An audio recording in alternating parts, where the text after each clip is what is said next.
Well, good evening, everyone. I really appreciate you being here to be part of our first day of school. I will not speak long, but I do want to say one thing. When I introduce our superintendent, Dr. Diana Greene, you will notice that she is not dressed like a normal superintendent on a normal superintendent's day of work.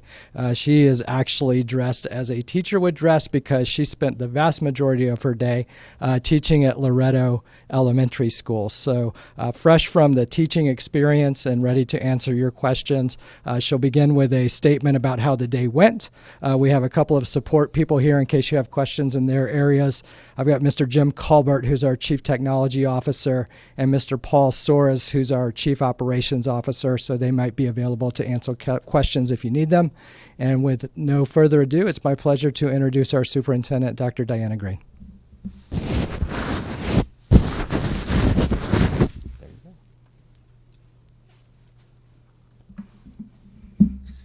Good evening.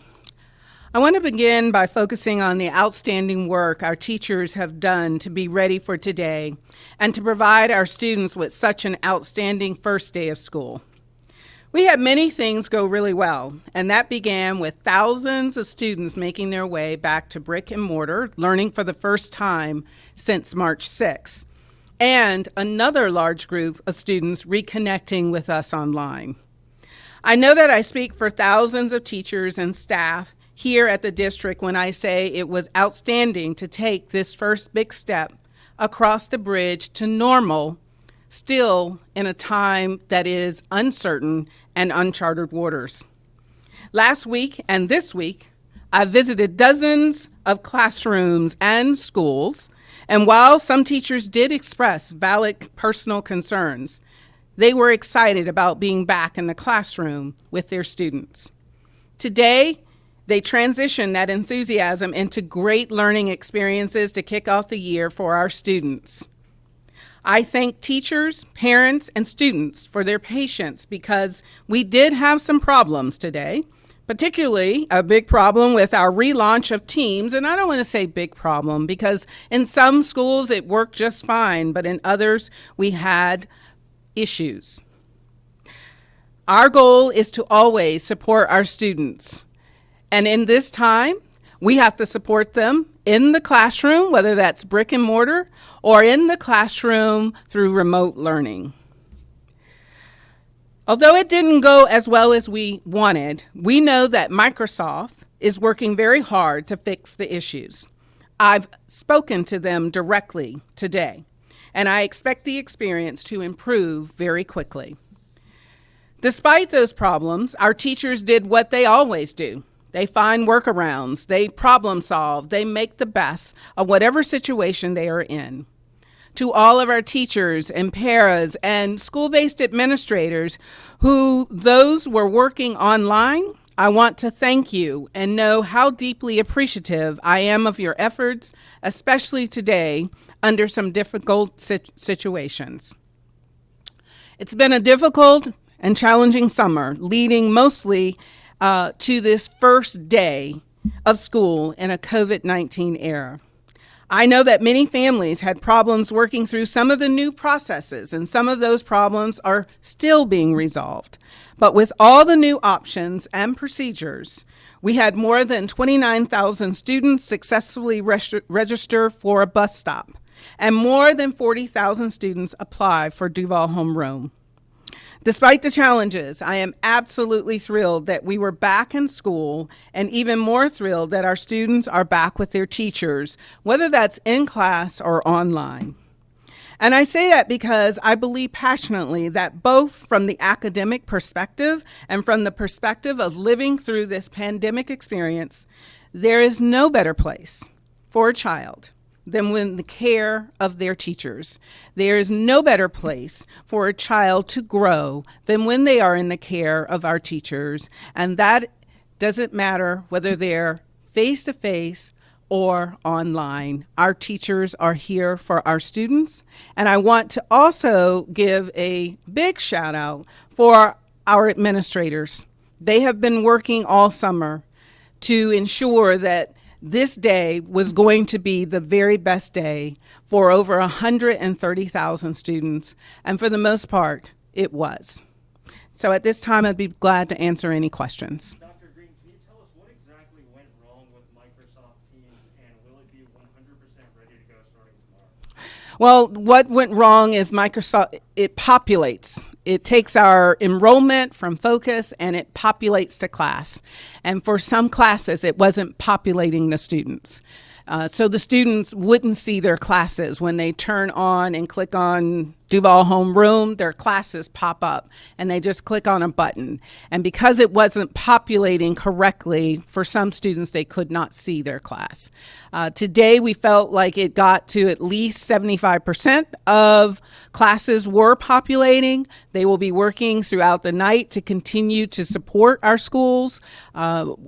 We feel confident that tomorrow is going to be better than it was today, but I know that they're going to keep working on it. As I said, I spoke directly to Microsoft, and they are putting their resources towards supporting DCPS. And we've learned that there were about 172 teachers who were not present in the classroom today.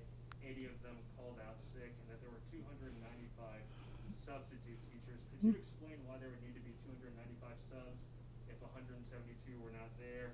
And then also, is this something that the district expected or anticipated? And then what do you attribute those absences to? And could you also maybe discuss some of the student absences that we've heard about today? Well, the absent 295 subs, if that is a wonderful number for us because we've been as high as 800 subs on any given day. So the fact that we only had 295 on the first day means that we had a very successful first day. Teachers are out for a number of reasons. If they call out sick, then they are able to express those reasons, and we are here to get them a sub. We also added additional subs just for additional hands to support our schools. As we are doing temperature checks, we're doing things very differently in this pandemic, and we felt that we needed to have all hands on deck to support our schools on day one. There was also, Superintendent, maybe some confusion in terms of scheduling with parents. Maybe kids were dropped off today, and they should have been maybe dropped off tomorrow in terms of actually starting in class or in-person teaching. Do you have a message of maybe reassurance to those parents? Was that just a communications error, or if somebody was dropped off today and they should have started yesterday, are they working with the district, or do they need to call their school? Should they look at their schedule again? They need to work with their school. The middle school schedule is static. The high school schedule is a little more complicated because they're by cohorts, and their school will continue to send out messages reminding them what day they're supposed to be at school. But as you know, young people, they are ready to come to school, and so I think some of them just got a day ahead of themselves. You also told me that you were planning on being inside the classroom on day one. Can you maybe talk about what you saw, what you heard from teachers? Was there any challenges that you faced personally? Personally, no, I did not face any challenges. I substituted in a third grade classroom. Only 4 students were out today for that particular classroom. The students responded as if this was a normal school day. All students wore their mask. I had very little challenges with them keeping their mask on. We followed the frequently hand washing schedule for that school. The students, they just fell in line as if this was somehow a normal process for the first day of school. And I was very excited and enjoyed myself immensely.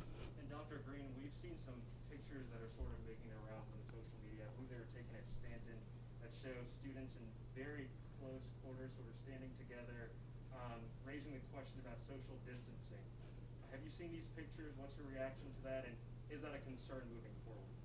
No, it's not a concern moving forward. As when you're working with young people, there's constantly going to be things that we have to tweak, constantly going to have to address issues. Everything is not going to be perfect.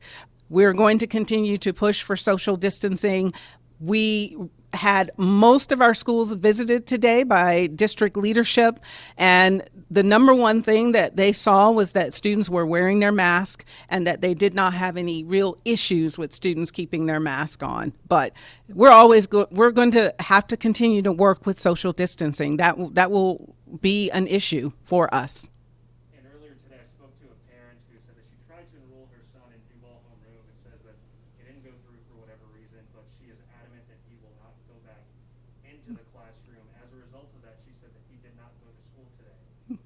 for whatever reason he, I guess, can't get into a Duval homeroom situation, would these folks be punished for keeping their kids at home? And then also, is there a strict deadline for Duval homeroom registration? Is that something that's still going on? August 26th is the deadline for Duval homeroom, and all that parent has to do is email their school principal. We are not stopping any families from enrolling into Duval homeroom. If there's issues, if they don't have a parent portal account, which is generally what creates the problem, schools have a workaround. Schools can enroll the student into Duval homeroom and work with the parent with their parent portal. We will always have challenges on the first few days of school, whether it's trying to enroll in brick and mortar and you don't have all your paperwork, you can't attend until we have that in place. So this is just a new wrinkle that we will have to deal with about enrollment into two different types of learning environments, whether it's one remote or brick and mortar. And that September 14th date in terms of moving maybe to brick and mortar, the district is still eyeing that date? That is correct for hybrid. Our secondary schools are on a hybrid model until September 14th. And today, the White House issued guidance that deems teachers essential workers, meaning that they could continue their work in the classroom after possible exposure to COVID-19 as long as they are asymptomatic. Is that a policy that DCPS would adapt? We'll be looking at that information as we get sort of our technical assistance sent from the Federal Department of Education and through our Department of Human Resources. They will create sort of a position paper on how we would implement that recommendation.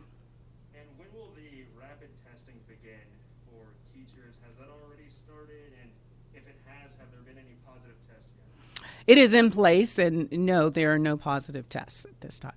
So teachers have been tested? No, it started today, and we did not have any teachers tested today. Okay, gotcha. No. Do you have any comment regarding the arrest of one of your teachers, Mr. Missouri? Yes, I shared a comment earlier today. The school district removed the teacher from that school weeks ago when we were notified of concern.